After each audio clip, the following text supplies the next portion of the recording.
J'avais promis vous revenir à propos du combat de Francis Ngannou contre Renan Ferreira. Combat comptant pour la boxe appelée MMA. Et j'avais pris pour prétexte deux coups litigieux de Francis Ngannou qu'on pourrait interpréter comme des coups donnés à la nuque pour vous parler des traumatismes liés au sport et notamment à la boxe.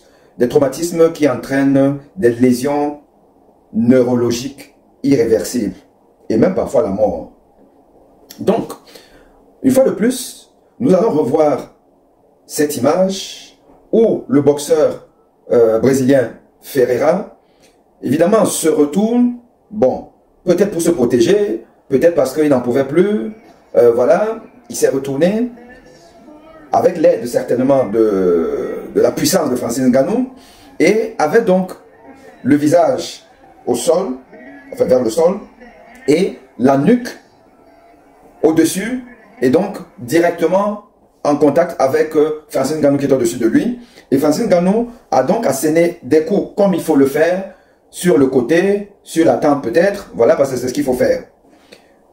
Mais je dis encore, et je ne suis pas le seul puisqu'il y a des journalistes qui l'ont dit, je dis encore que Francis Ngannou, dans l'élan de donner, effectivement donner un coup, vous pouvez même vouloir ajuster le côté, mais le mouvement de tête de votre adversaire, qui lui essaie de se défendre comme il peut faire en sorte que la trajectoire de votre coup soit déviée et aille au lieu du côté, aille directement au niveau de la tempe.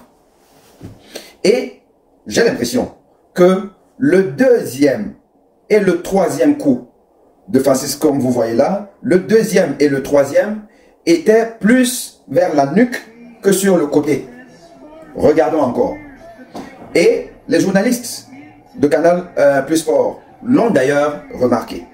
Ce qui veut dire pour moi qu'à ce niveau-là, on aurait pu l'arbitre, qui certes était juste à côté, mais l'arbitre qui n'est pas un homme absolument parfait, qui voit bien, qui a bien ajusté son timing d'arrêt du combat, oui, il a peut-être raison, mais il a peut-être pas raison. Vous oubliez que, n'oubliez pas que au football, par exemple, la VAR existe déjà, et donc, il est possible qu'il ne se soit pas rendu compte, mais bon, peu importe. Je dis encore que ça, c'était un prétexte. Un prétexte pour vous dire que, en boxe, que ce soit la boxe anglaise, que ce soit la boxe MMA, parce qu'on a vu des gens qui sont simplement des fanatiques, ils sont obligés de mentir pour supporter leur héros. Les gens qui sont venus dire sur ma page que le MMA a des règles qui sont différentes et que le MMA on peut attendre, c'est pas possible. On ne peut pas admettre qu'on donne un coup à la nuque d'un sportif simplement parce que il pratique un certain sport. Non, c'est la santé qui dicte les règles dans toutes les disciplines sportives. C'est la santé, l'intégrité des athlètes, car c'est quand même le leitmotiv. Le sport ne doit pas être une source de danger. Voilà. Mais il y a des sports dangereux. Et on essaie donc de prendre des mesures pour protéger au maximum, tant faire que je peux, l'intégrité physique des sportifs. Et les coups à la nuque font partie des interdictions, quel que soit le sport. Et pourquoi? Simplement parce que la nuque, cette partie-là que vous voyez, elle est très sensible. Pourquoi est-ce qu'elle est sensible? Parce que c'est le carrefour de plusieurs organes vitaux du corps. Vous avez le cerveau, qui est quand même là. Il y a la boîte crânienne qui protège le cerveau. Et il y a la colonne vertébrale. Et à l'intérieur de la colonne vertébrale, tout au long de cette colonne vertébrale qui part des cervicales jusqu'au coccyx, vous avez un organe qui est le prolongement du cerveau, qu'on appelle la moelle épinière. La moelle épinière qui est dans le prolongement du cerveau, qui, en lien avec le cerveau, va innerver tous nos organes. Et une lésion de la moelle épinière peut entraîner, par exemple, une paralysie. En fonction du niveau de lésion, on va avoir une paralysie soit des membres inférieurs, soit de tout enfin, jusqu'au bassin, soit des membres inférieurs et même des membres supérieurs. Si on a une lésion au niveau cervical, ce qu'on appelle une tétraplégie. Paraplégie, hémiplégie, paraplégie, tétraplégie.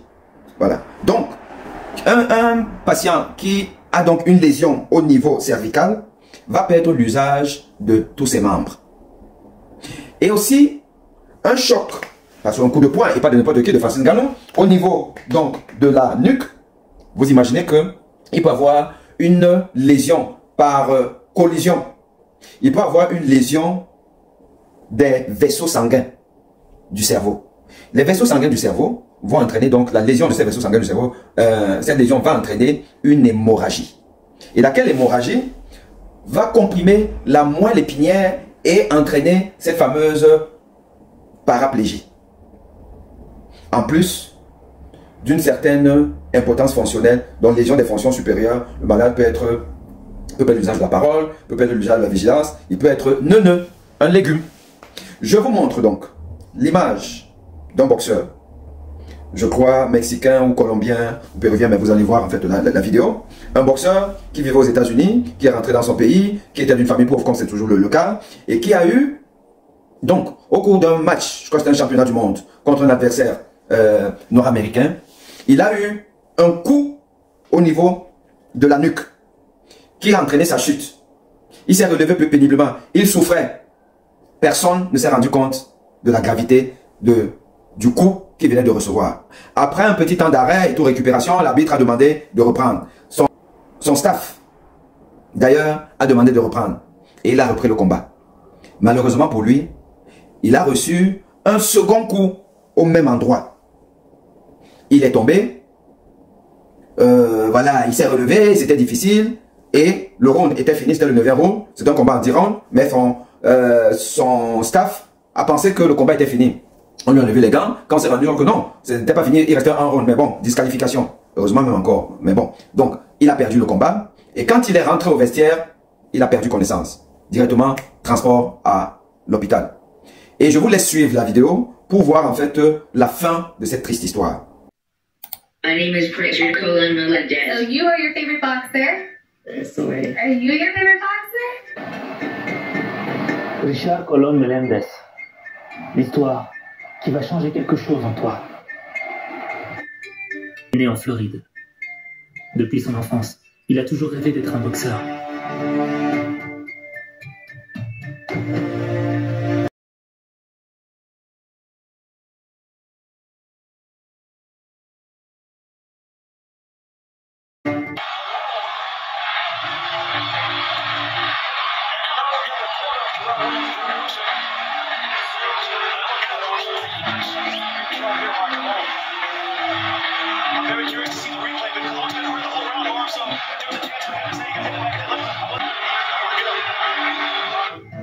Il se sent mal, il devient incohérent et a des vertiges.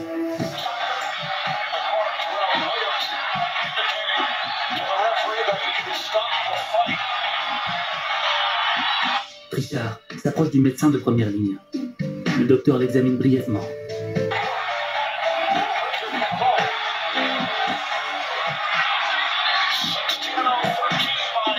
Il confirme à Richard qu'il peut continuer le combat. Le combat continue. Au 9e round, Williams réussit à faire tomber Colón à 2 reprises.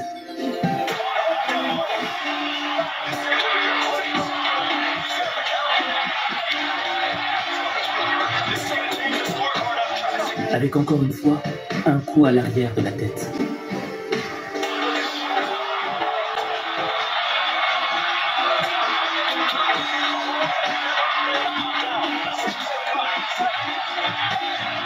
Le combat s'arrête quand le corps de Pritchard coupe ses gants après le 9e round, pensant prématurément que le combat était fini, alors qu'il restait encore un round.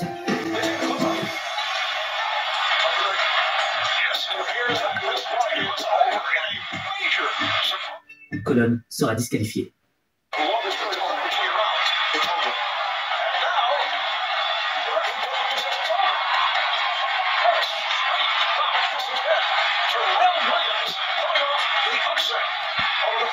En rentrant dans le vestiaire, Pritchard se sent de plus en plus mal.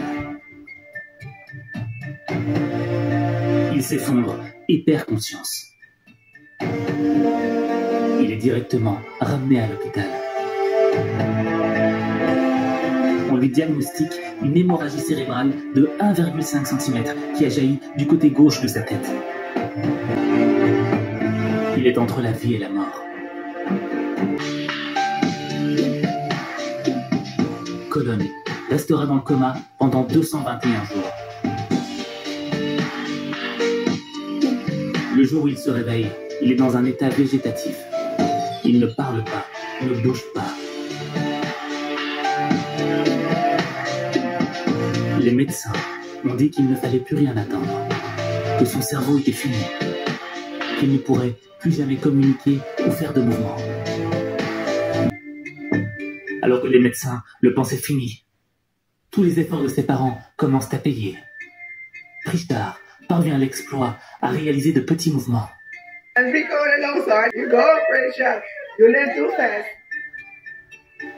Ça peut paraître banal, mais dans son état, c'est énorme. Ça donne de l'espoir à sa famille.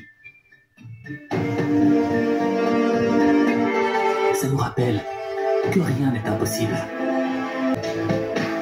Te amo. I love you. I love you. Maman. L'amour que les siens lui donnent. Quand tu vois son papa qui le promène et qui lit le journal, quand tu vois sa maman qui sacrifie tout ce qu'elle a pour lui, dès qu'il fait un petit mouvement, elle est super heureuse. C'est peut-être l'amour qui fait venir.